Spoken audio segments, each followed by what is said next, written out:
Welcome to the Exit Rich podcast, where the leading authority on buying, selling, fixing, and growing companies, Michelle Seiler Tucker, is dedicated to helping you find the path to retire rich and move on to your next adventure by exiting your business for the desired dream price you deserve. Get ready to exit rich with your host, Michelle Seiler Tucker. Hello, and welcome to another episode of Exit Rich. Today, you're in for quite the treat because we have the one and only Elena Cardone. Elena Cardone started her career in Hollywood and soon became a very successful model and actress of TV and film. She is a lifelong competitive sports shooter, and now she's a wife, mother, author, businesswoman, empire builder, event producer, mentor, public speaker, and of course, she's a visionary. She is the author of the best-selling book, Build an Empire, How to Have It All. Wow. She is the executive producer of the massively successful events that include 10X Ladies, Operation 10X Badass, Build an Empire Mastermind, and her own show, Women of Power. Additionally, she mentors hundreds of women for personal one-on-one coaching sessions. Elena's most recent endeavor has been to partner up with eXp Realty. Wow, I'm a partner with eXp. She plans on building the largest real estate team across the globe. Elena has been happily married to Grant Cardone since 2004. They have two beautiful daughters, Sabrina and Scarlett, along with their two cats. Are you ready for this? Cash and Flow. Love the name. Cash and Flow. Together, Elena and Grant Cardone have created a real estate portfolio of $4.8 billion. So, Elena, welcome to the show. I'm so excited to have you on. Oh, I'm so excited, Michelle, my little New Orleans girl. I'm so happy to be here. Thank you. We have to get together in New Orleans when you come back. Yeah, we do. Yeah, we do. Who dat? Buddha. I love my Saints for sure. Me too. And you lived in California. I'm from Long Beach, California. So you went to California, I think New York and California. And gosh, we're a very successful actress, model in TV and film. Yeah, I moved out there when I was 17 years old. I left New Orleans and didn't move to Miami until this year will be 10 years ago. So I was out there for maybe 22, 23 years. Wow. So, and you were quite successful. I started looking at all the TV shows and all the movies and everything you started. And you were quite successful. How did you go from acting to entrepreneurship? Well, that was really the only thing I knew. And it was my ticket out of New Orleans. As much as I love New Orleans, it just wasn't a place for me to be at 17, 16, 15, 14 in those years that were not so productive for me. So at 17, not being so great at school, that was my ticket to LA was, okay, can I do this actor model thing? And I had the years of being successful, working a lot, not working, but mostly working, sustaining myself as a working actress. That's not an easy task in Los Angeles, but yeah, most never make it. Most people don't. You're right. I actually worked. And so, but when I met my husband and married him when I was 30, we had our first child when I was 36 and the second one when I was 38. Well, when I was about to have the first child, it was in 2008 when I was pregnant with her, had her in 2009, but pregnant in 2008, the economy collapsed. There's no acting jobs. I mean, they were already tapering down because I was in my 30s. Now I'm pregnant. They were zero. So, my income had drastically dropped off. Now I'm pregnant. Grant's businesses, he knew it was decimated. Plus, we were under a lawsuit at the time. First time I ever understood that they're real con artists, that really tricked us. And, it was devastating. It was a difficult time. And that's what made me confront the whole acting career. I was like, okay, do I still want to try to go pursue this, which is not likely going to be an overnight sensation here? Or do I want to trade in the acting career, which served its purpose? It got me out of New Orleans. It got me all the work that I did, all the experience, all the life lessons. But is that really what I wanted to do? Or would I be willing to trade that in order to trade up to this potential empire thing that I could possibly create by being the support system to my husband and help him build the empire and all of the businesses that we have today? So I made that decision in 2008. It was not an easy decision for me to make. I had all the voices in my head telling me, you know, how stupid that was to go support a man. But I did, and it panned out because, like in the book, I say, find the one you trust and build an empire. So I trust him. He's never let me down, and we built an empire. I'm not saying it's perfect. I don't want to paint that picture, but we have more right than wrong. And we've done, I'm extremely proud of what we've created and what we built together. It's incredible. So when you went into acting, did you have any acting school? Did you have any actors, actresses in your family? What made you really decide on acting? So my father wasn't an actor, but he always wanted to be a radio performer. He was a product of the Great Depression, so it was the radio era. But he never did it, but he always had that. He was always acting out different characters, and he just had that kind of personality. So when I was in high school, that's another kind of story. I went to a very challenging, difficult high school. You might know it. It's probably a lot better today, but back when I was there in the late 80s, early 90s, it was they didn't even have air conditioning at that school. Oh my goodness. You know how hot New Orleans. It was McMain. I went to McMain. Okay. So I went to McMain right next to Rebecca. She was at Ursuline. But I went to McMain, and after freshman year, I thought, okay, how do I get out of high school? Because I don't like school, and I really don't love this school. So I found NOCA, the New Orleans Center for Creative Arts, and you know, you could go for writing, that was out. You could go for dance, that was out. You could go for singing, that was completely out. And you could go for acting. So I was like, okay, maybe I have a shot.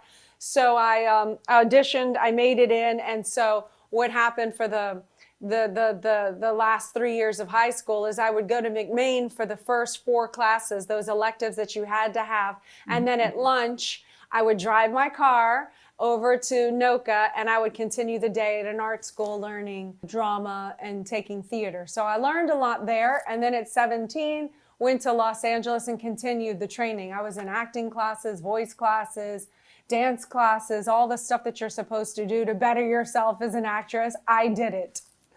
Did you have to waitress too? Did you have to do side jobs like that? You know, I did, but I didn't become a waitress until several years down the line. And I did that. And I'll tell you why. I did that because I wanted extra income.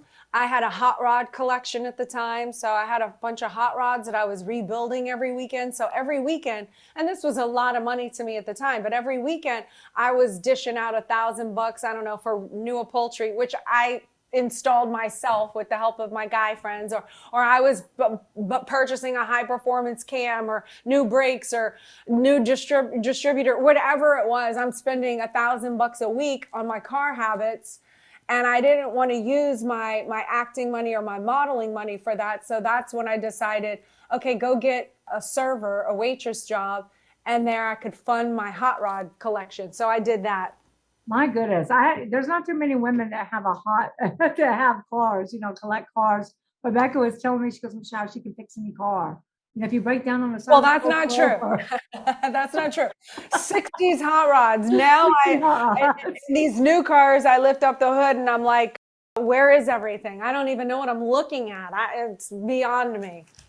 How did you learn how to fix cars? I guess that comes from the family too, huh? Not really. I learned that in California because California was really big in the hot rod scene in the 90s with the 60s cars. They were everywhere. So I had this guy I was dating and he was from Michigan. So he knew everything about 60s hot rods. He knew a lot more about other genres too, but really focused in and honed in on those 60s hot rods. And so really he taught me and he was an amazing mechanic, amazing attention to detail. So, I mean, and then all the people in the shop that worked with him and under him, they all, showed that I was really interested and eager to be there and to learn and to do a good job. So they just kind of took me in as one of their own and taught me.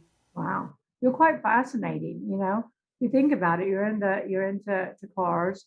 You're also quite the shooting enthusiast, right? You've had quite a career there too. Yes. Was telling me. Yeah, well, back in the time of the hot rod era, I was also shooting shotguns at the time. So I used to do a sport, what's called sporting clay.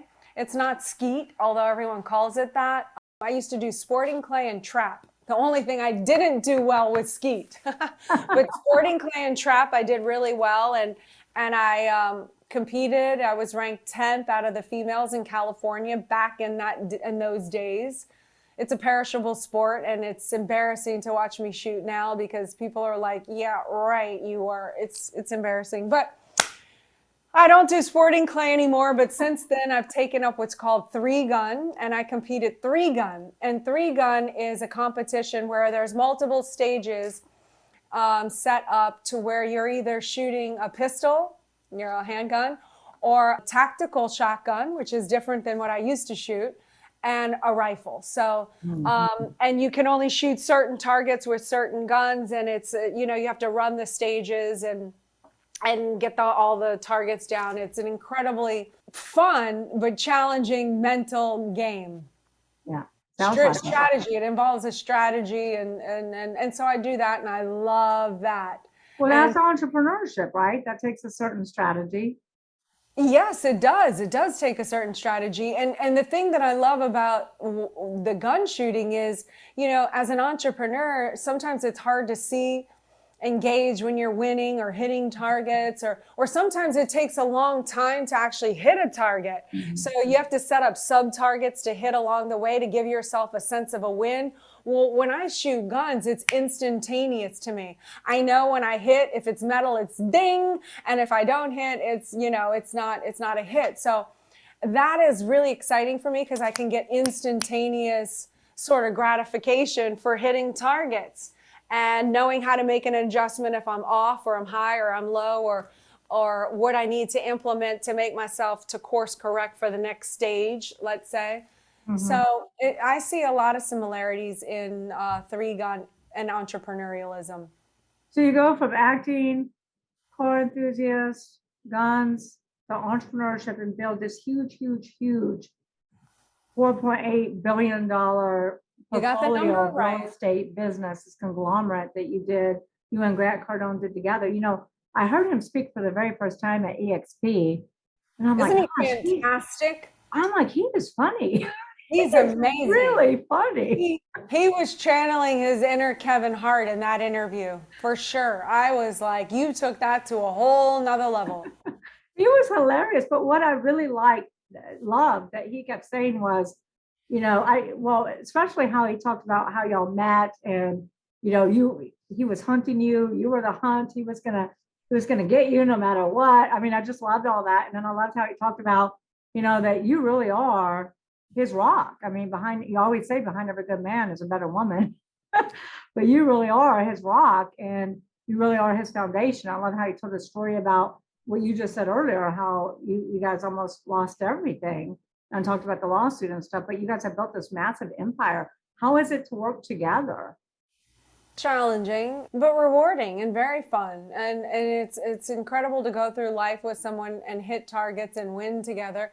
At the same time, it's very challenging. We have a lot of pieces, a lot of parts, a lot of people, a lot of, stress, a lot of pressure, which is fine. I'm not complaining about it. I know pressure makes diamonds. Mm-hmm. I need that to keep me focused. When I have too little going on is when I get into trouble because I get bored. Me too. So I'm not complaining. I'm just being truthful. My truthful right. Authenticity. It can be very challenging too at times with two strong-minded individuals who have their ideas about the way things are supposed to be, and topped that with all this other stuff. So there can be moments where it's not always easy, but again, it's rewarding. And we figured out how to make it work. I do my thing. I'm in charge of my roles. He's in charge of his roles. We try our best to stay out of each other's business and not bypass each other on our roles so that we can really execute in our roles successfully and trust the other one to do the same so that we're not trying to fight each other and vie over power or position. It's already delegated and mapped out based on strengths and weaknesses. So how often does he cross over to your lane? Well, I don't want to out him, but I feel like he's very respectful, but he's also used to running a business and running, we have 180 staff just under this ceiling here, right. 800 total. So it's hard for him to turn off being the boss and then coming home where, okay, now we're on equal footing. If anything, I'm sort of the boss at home. So now he's kind of like my junior. When I'm at work, I'm his junior. He's the boss, because he's the boss of the business. I'm not going to claim knowing more than him in business. So it can be difficult sometimes for that to make a change, but he does it well. And he has an effort into making it work for both of us, not just it being the him show.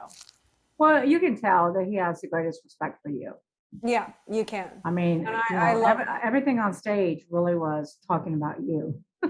Yeah, he flows a lot of power to me, and I really acknowledge and credit him for that.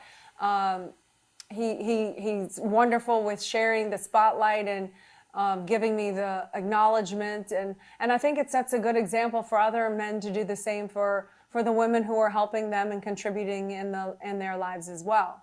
Mm-hmm. So he sets a good example for that. Yeah, and it is hard to work together. My husband and I own medical clinics together, and we have for over 20 years. So I think that you really have to have boundaries. You have to set those guidelines. And when him and I go home, we're like, okay, don't talk about business. Really have those guidelines and boundaries. That's really the only way that you can have peace and work together, I think. So tell me about some of your masterminds, because I've heard from Sharon, oh my gosh, these masterminds are so good. I've heard that from Rebecca, and you guys have so many different masterminds. You have the 10X, you have the Badass Mastermind, you have your women's shows. Tell our listeners about some of your different events and masterminds. Well, the last one I just had was Build an Empire Mastermind that was on mindset. It was incredibly successful. It really goes over how to even think in terms of empire, how to take it from conception to, really laying out the target so people really understand what is the path that they're aiming to shoot at. Some people just don't know. So really understanding what is an empire, how do I get one? What is the purpose, commitment level? What are the actions I need to take? How do I then expand it? Mm-hmm. How do I get other people into the fold? Because you can't do it alone. Mm-hmm. Then how do I protect it? Who's in the circle? Who's in the inner circle? Who's not? Why are they in? Why are they out? What are the red flags? What do I need to sacrifice in order to get where I want to be? So that mastermind leads with the blueprint of exactly knowing the exact strategy on how to hit the bullseye of the life that you just created. So that happened in the last mastermind. In the next one that's coming up in May, this mastermind is going to be on lifestyle. So we're going to cover the health and wellness. We're going to cover branding, speaking, those that want to speak, stages, confidence. So we're going to cover all that in the next Build an Empire lifestyle workshop. The one after that's going to be Build an Empire for the relationships. And the final one at the end of the year is going to be Build an Empire for business and finance. So the reason I have 4 of those a year is because I want to put events into place, into the future, so that when you come to an event like this, you go back and you apply it into your life, right? And so they're 3 months apart, you apply it, you got that data, then you have a place to come back to Your successful action, the thing that got you winning and producing from the last 3 months, you come back to the successful action that helped you then. You gain a little bit more, but more so, you're around other like-minded individuals who are on the same team as you, wanting you to reach a heightened level of success, who don't think enough is enough, who don't think when's enough. When are you going to stop? When are you going to quit? Don't you work all the time?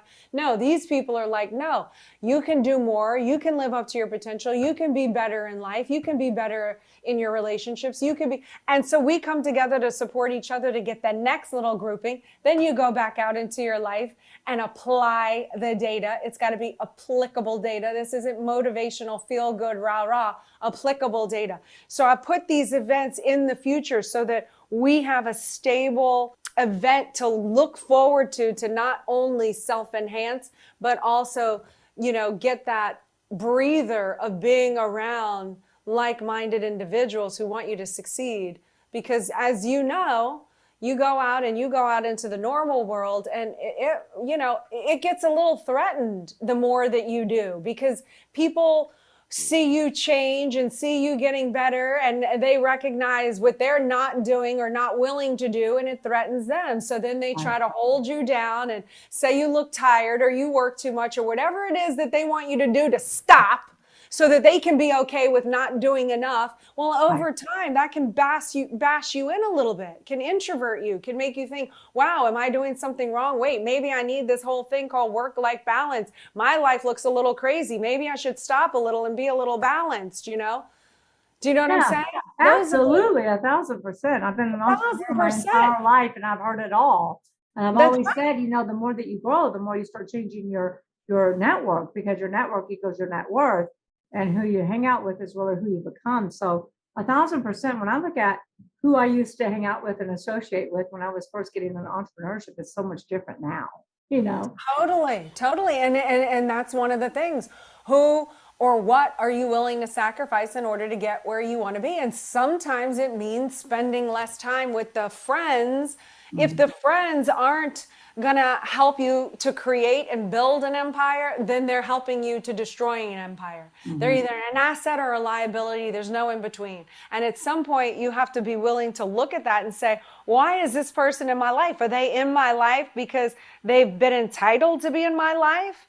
And at what point are you like, okay, that no longer cuts it. We're going here. Are you helping me get there? Am I helping you? Are you helping me? If not, I don't have time for loaf time and do nothing time. That's exhausting to me, honestly.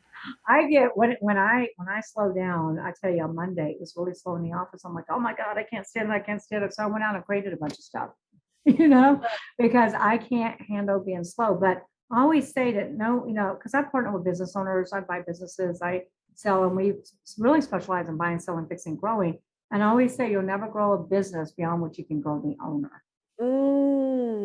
I like never grow a business beyond what you can grow the owner. And I always tell my clients and my partners that you really have to get comfortable with being uncomfortable. For sure. And the reason why they hang out with their friends with the same, network that they've been hanging out with is because that's their comfort level. That's right. But they know that's what that's what they're used to. Right. Yeah. So that's awesome. So you started these masterminds. Is Grant part of those masterminds? No, I mean, he came in on the last one as a special guest. I did a mindset on money, and he came in and surprised us and delivered about 45 minutes of just knockout material that just blew us all away. It was amazing. So he makes guest appearances. And we're all grateful and happy and excited when he shows up. But for the most part, no, he's not promoted on the material as this. Well, it sounds like you're really creating a movement. I really like the sound of it. And it sounds like a support system. So when they meet at an event, they're reaching out to each other and supporting each other, right? It really is. It's amazing. Lifelong friendships are formed.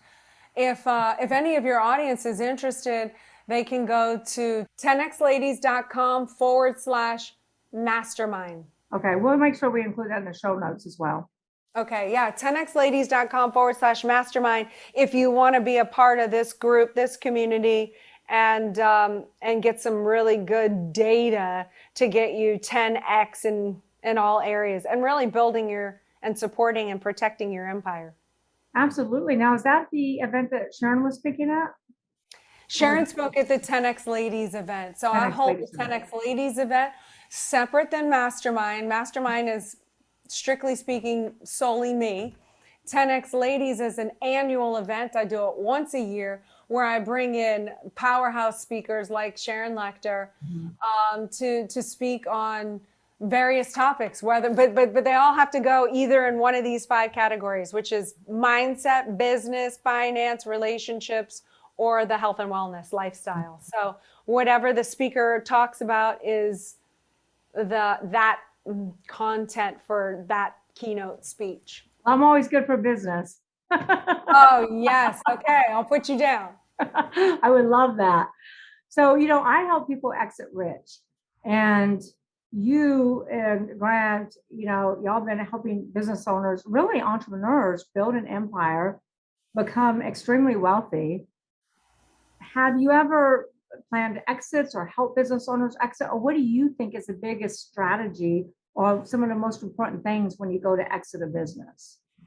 Just curious about your thoughts. Well, yes, we have done all of that. We've partnered with businesses. We have a business called Cardone Ventures where we partner with Brandon Dawson. We joint venture with a business for a piece of the upside. But when we come into that, we're strategizing on what is the exit plan, if there is one.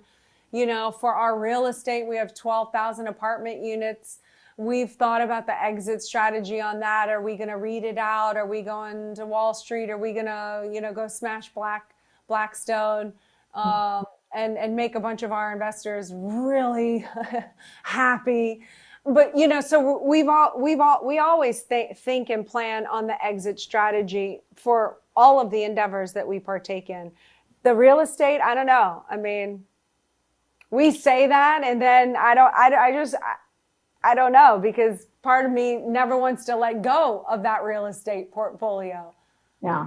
And that's a big thing with most business owners is they don't really think about planning. They don't think about their exit. They wake up one day and say, oh, I need to sell. I want to sell for these reasons. And most entrepreneurs really haven't grown a business that's sellable for the price tag they need, to enter the next phase of their life. That's true. And then they don't want to give up the branding or the ownership. It really becomes about their baby. Yeah, I hear people talk about that a lot too. Well, and it's really the reason why Steve Forbes says 80% of businesses will never exit. 80% will never sell. 80% of the market will never sell. So it really is, it's important to think about that because most businesses are not passed on from generation to generation anymore like they used to be. Now, your 2 daughters, Scarlett and Sabrina, right? Right. Yeah, they might be interested in taking on your empire one day. Yeah, I know. I'm asking them about that. And then are you growing them up in the business? Sabrina, the 12-year-old, is more interested now, and she comes and works around the office, and she tags along with Papa and listens and makes phone calls. And she's showing a little bit more interest in being able to know this business. Scarlett, the 10-year-old, is not as interested. She's more interested in her gymnastics and theatrics and stuff, more kind of like me, the artisty kind of type. But we'll see. I have an 11-year-old daughter, so Arabella. She's gymnastics, horseback riding, tennis, and she's starting to get interested in business. Yeah, I figure, let them do their kid thing for as long as they want and enjoy that, and her dance class and her acting classes, and if they come around, they come around. I'm not going to force anything on them as long as they're productive members of society, productive contributing members to society. Then I feel like I did a good job as a mother. I feel the same, 1,000%. Yeah. So we should have an Exit Rich 10X mastermind together.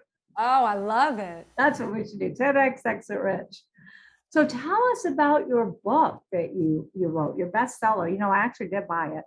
I just started reading it. Oh, yay. Thank you. I wrote this book a couple years ago. It was a little challenging for me to write. I didn't think I was a writer by any means and didn't want to sit still and do it, but I'm glad I did because it's been very successful. It was very therapeutic for me personally. Mm. I looked at this book, it kind of rehabilitated my school years where I thought, oh, I'm not smart in this, or I'm not a writer, or that's for smart people. And now I have a book. I'm like, okay, I can't use that as an excuse anymore. I'm like, okay, I'm one of them. I'm in the smart people club now. But Elena, were you telling yourself that, or were other people telling you that? It's just a belief that I had growing up as a kid when I had difficulties in school and had a hard time paying attention and focusing because I wasn't interested in the material that I was forced to study. And, put in the lower reading group. I couldn't read very well. I couldn't read out loud. So I'd stumble over words. It was a tremendous amount of anxiety for me for a long time, especially being an actress, having to do table reads. It was like I would have to read the script ahead of time and try to memorize my section because I was that nervous. I couldn't just pick something up and read it cold like I can now. I didn't know that all I had to do was look up the words I didn't understand, and then everything would make sense. So I've spent years kind of self-educating myself. I certainly don't think that now, but it is something that I thought back then. I thought, oh, my sister is a Mensa. She's really academically does super well in testings and SATs and all that stuff. And I've just always had extreme anxiety over that stuff. Just that is not my deal. So yeah, I thought, that's just, I'm just not one of those people. Mm-hmm. But now I realize I am one of those people. I'm incredibly intelligent. I didn't need a college degree for that. But back to this book. I wrote this book because I realized that I have information from the experiences that I have had and been through. And based on the statistics that Grant and I have now amassed together, I have a blueprint in here that can help other people who are interested in working, that don't think work is a bad thing, that really want to build an empire. I reveal everything. I'm very transparent of how we did it. What are the steps that we took? Real things that we did to achieve this. And the whole purpose is that to fast track anyone else's way to success. Because when I was going through it and trying to figure it out, there was no social media. There wasn't anyone coming out saying, this is what you do, and this is who you avoid, and this is what do you have to sacrifice to get where you want to go, and these are the red flags, and oh yeah, and protect yourself in this way, and you know what I'm saying? There was nobody. And so it took me a lot longer. I feel like if I had this data, maybe I could have done it in half of the time. Right. And the name of the book is? It's called Build an Empire, How to Have It All. So how to have it all. So you talk about having it all. You talk about family, your mom, you have 2 children, a wife, this huge empire. A lot of people say you can't have it all. And the reason I was asking you earlier about... You can have it all, but there will be a sacrifice. Yes. The reason I was asking you earlier about, was that you telling yourself that, or was that other people around you? Because, I just interviewed Les Brown, and gosh, people were, the educators were telling him that he was retarded and horrible. And I remember, even myself, I buy, sell, fix, grow businesses. We've done over 1,000 transactions. I wasn't the best in math, but I am now, and it's all this negative feedback and negative things we tell ourselves and that people tell us. So I was just curious about how you were able to overcome that, because Les Brown and I really, dug deep in that. And if he believed what those teachers told him, you would never hear about Les Brown today.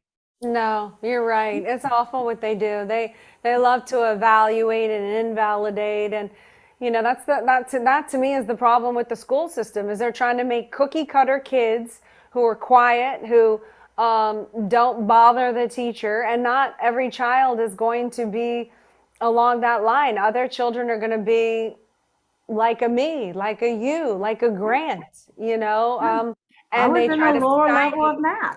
I'm terrible at math. I need to count on my fingers to 21. If not, Grant caught me counting on my fingers at the blackjack table. He was like, "What are you doing?" I'm like, "I'm counting." He was like, "Never do that again." He was mortified. But you know what? It is what it is. I pulled my daughter out of a private school in New Orleans because They just want to put you in a box. They want every kid to learn the same. And they want to just put you in a box. And, the school came to us and said, look, your daughter is doing great. She leads everybody from one station to the next station to the next station. I said, oh, that's great. And they go, well, she's not enjoying herself. We think she might have ADD because she's moving so quickly. I go, you know what? That sounds like a great entrepreneur to me. I don't know what the problem is. That's right. They want to drug kids now. They want to drug them into zombie, like, Yeah. do nothing, be nothing, say nothing, be seen and not heard. Certainly don't be and don't have the enthusiasm and the energy of a child who hasn't been beaten down. Oh, you're too excited. Let me beat you down, label you. By the way, they're labeling you with a disease. To actually have a disease, there actually has to be a disease of an actual organ. That is what a disease is. So they're saying you have a disease of what? You're labeling symptoms a disease. There's nothing wrong with your kid. Okay, maybe you have given them too much sugar, and if you're giving them sodas and caffeine and they're bouncing off of the walls, that's one thing. But kids naturally have energy, and they have a zest and a hunger for life. You can't expect a kid to sit for an hour and want to learn about who the heck knows? Greek mythology is what they're teaching. Yes, like how boring. And what is the purpose? When are they going to use that? Why is that applicable? I mean, it's absolute torture. And then when the kid gets bored and jittery in his seat because it's boring and no one's told them the purpose of what they're studying, they want to label them and drug them. It's just disgusting what they're doing. I agree. I always say, let's not ask how smart our kids are, but how are our kids smart? Because we all have our different talents. We all have our different traits. The school system doesn't take the time to get to know them. That's right. Teachers are, as a generality, I definitely don't mean this about all teachers, but I will say some are lazy and, they don't want to figure out how to deal with kids. They just want them to, be drugged into zombie land. Right. So back to your book, How to Have It All. So is it possible, Elena, to actually have it all? It is possible. Of course it's possible. I mean, you're the walking model of having it all. I have it all. I have, a great, I have financial legacy. I have the children, I have the husband, but I have it all, but it comes with a sacrifice. There's sacrifice. I'm not, there's things that I don't do in order to have it all. And having it all doesn't mean it's going to be perfect in a fairy tale picture that people think that they're supposed to have at all times. It does not mean that. I live on planet Earth. There are challenges on planet Earth. There are things to deal with. So, I mean, even if I have it all, I still have up days, I still have down days, I still have fights with my husband, I still have fights with my children, I still have disagreements with colleagues that I have to work out, I still have somebody that told me no or doesn't want to join my team, or you know what I'm saying? I still have life.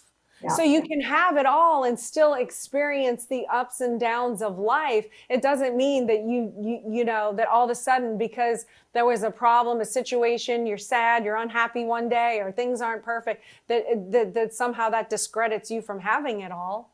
Mm-hmm. I agree 1,000%. I have a husband. I'm married. I have a great marriage. I have a beautiful child. I have multiple companies. I agree. Let's talk about balance, because a lot of I've been to different speaking events where women have said, well, there's no such thing as balance. You really can't balance.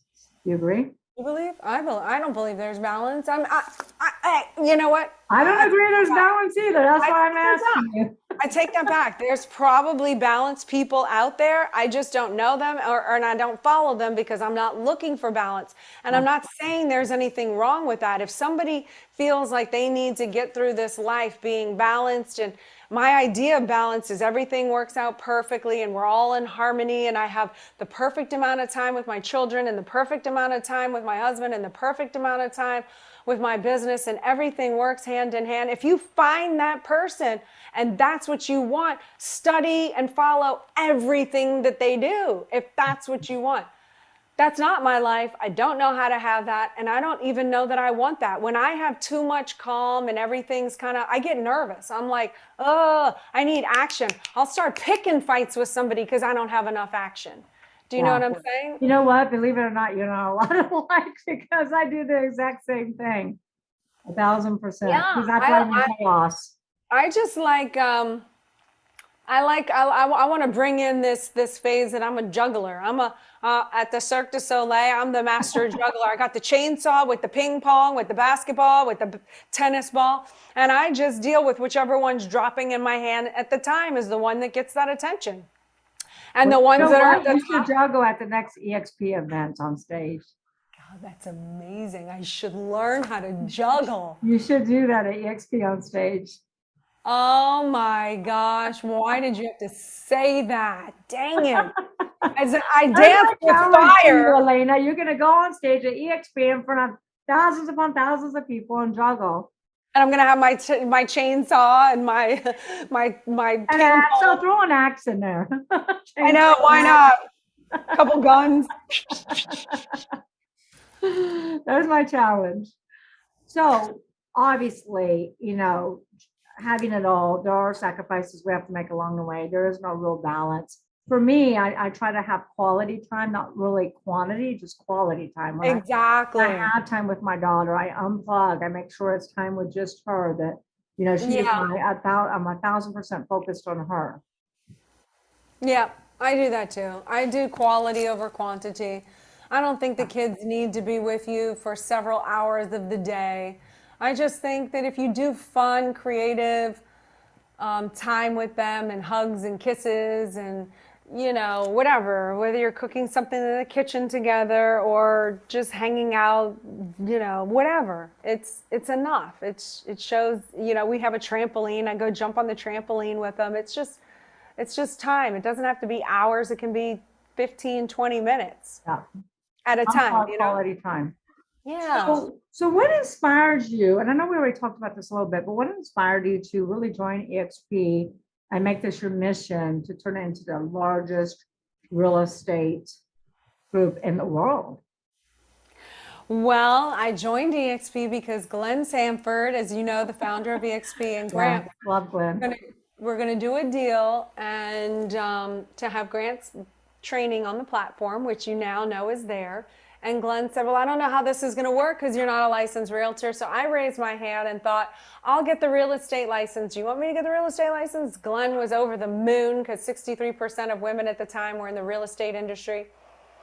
And so I was like, okay, this is another thing I'm going to do behind the scenes that I don't really get credit for, that's going to help them facilitate the team. But hey, you know what? It's a good deal and I want them to do it. So I'll take one for the team. Well, while I started studying about the course, then I learned about the model. So I love the commission-based and how that works and how you go to 100% after you cap. But then what I really loved and which struck me as very interesting is that you get equity ownership in the publicly traded company. And so, as you know, ownership in a company is a very big deal. And then this other area was the leverage share.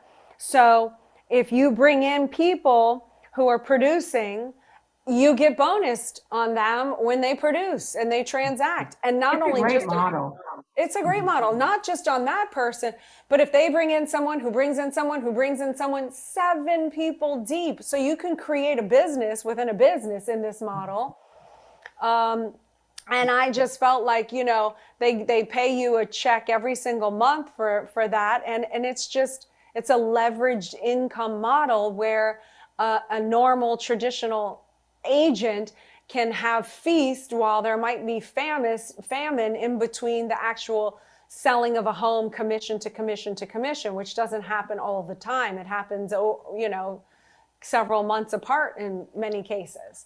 So I love the model. I thought, wow, this is my opportunity now to be the woman behind the thousands with this model, because I can go in and offer mindset, infrastructure, and support, as well as a whole network, global network of people in my organization to help these empire builders build this financial, both the equity ownership and this leveraged income are both willable, by the way. So they can create not only financial stability, but financial freedom and financial legacy in the terms of how big you build it and what you will to whomever, your children or next of kin or whomever. So that's why I decided to do it. And then, in true 10X fashion, I decided to throw a little spice in there, give myself a challenge and say, okay, can you build, Miss Elena from New Orleans, never been to college, knows nothing about being a realtor. Can you build the largest, most successful real estate team on the fastest growing real estate brokerage in the world? Why not? Give it a go. What's the worst thing that can happen? You can look ridiculous and have egg on your face and fail, but who cares? Why not go for it? Because it's a fun game. So that's what I'm doing. And the best thing that can happen far outweighs negative. Exactly. And so what if I fall short and I have 50,000 people in my downline rather than 100,000, which is the ultimate goal in 10 years. So awesome.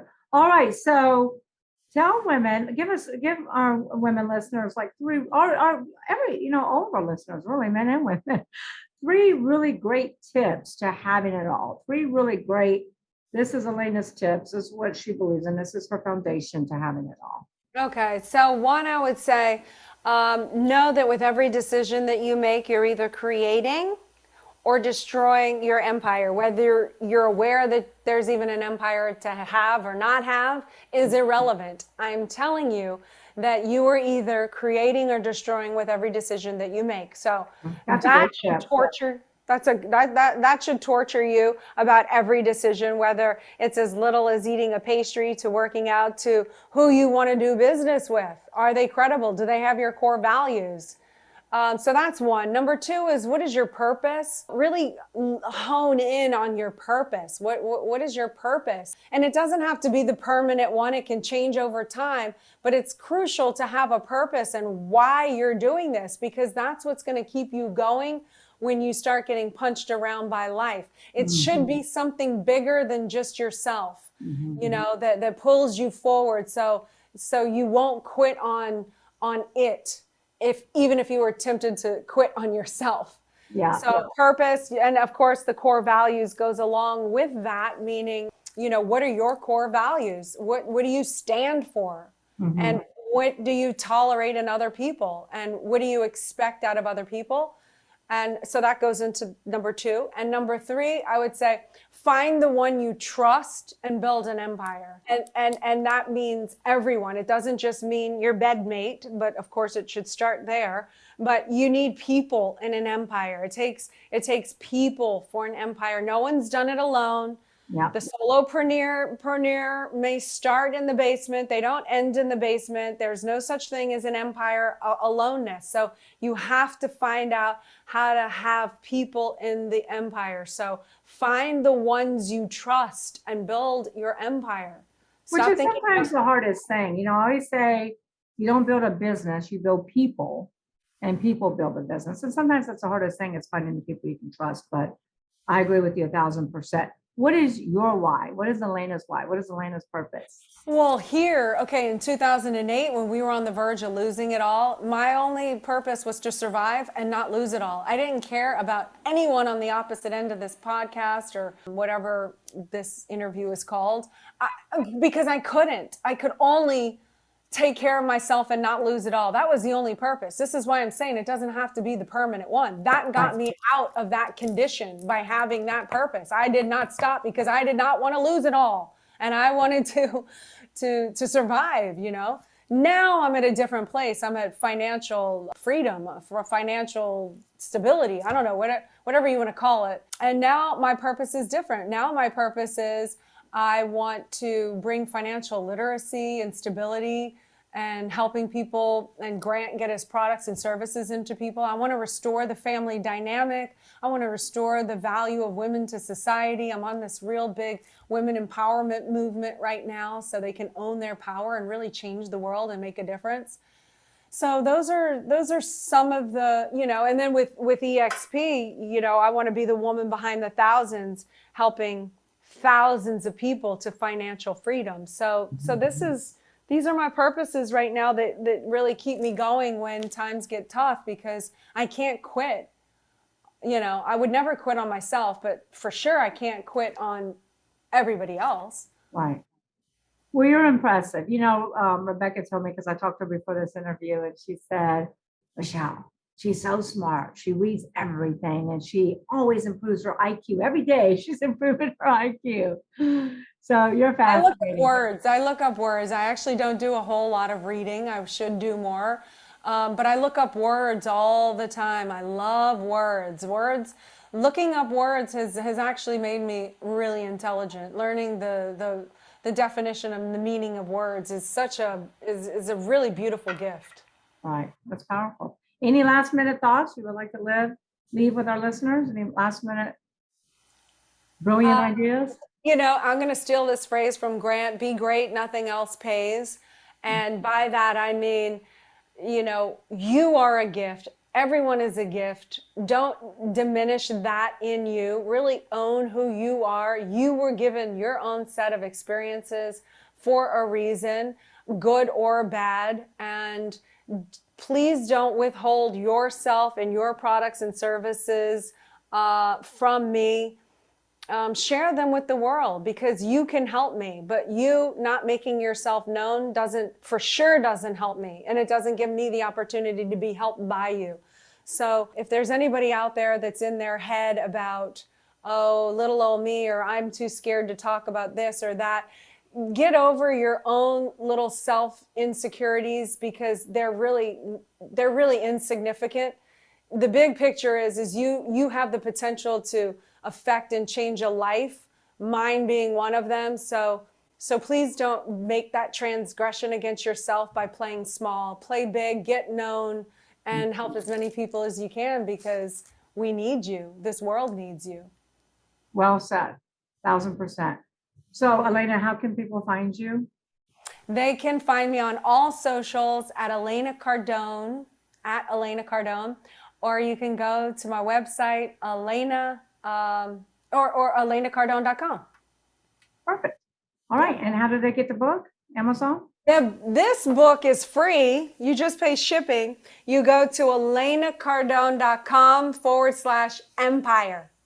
ElenaCardone.com. Well, then, thank you. You funded, by the way, anyone who bought the book funded me now being able to give the book away. Once I paid that expense back to the company, and they're not like, oh, Elena's a freeloader, she takes from the company, we're down $50,000 for printing her book. So you made it possible for me to pay that debt back to Cardone Enterprises. So now I can give my book away. Right. You can tell Cardone I did that. Thank you. I appreciate that. Thank you. Now I look like a nice person. Elena, thank you so much for being an amazing guest on our show. Loved having you on. Loved your words of wisdom. And thanks to all of our listeners for listening to another show of Exit Rich.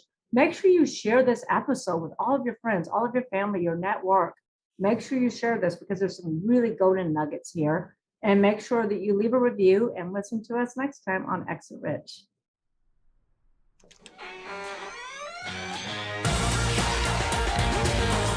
Thanks for listening to the Exit Rich podcast.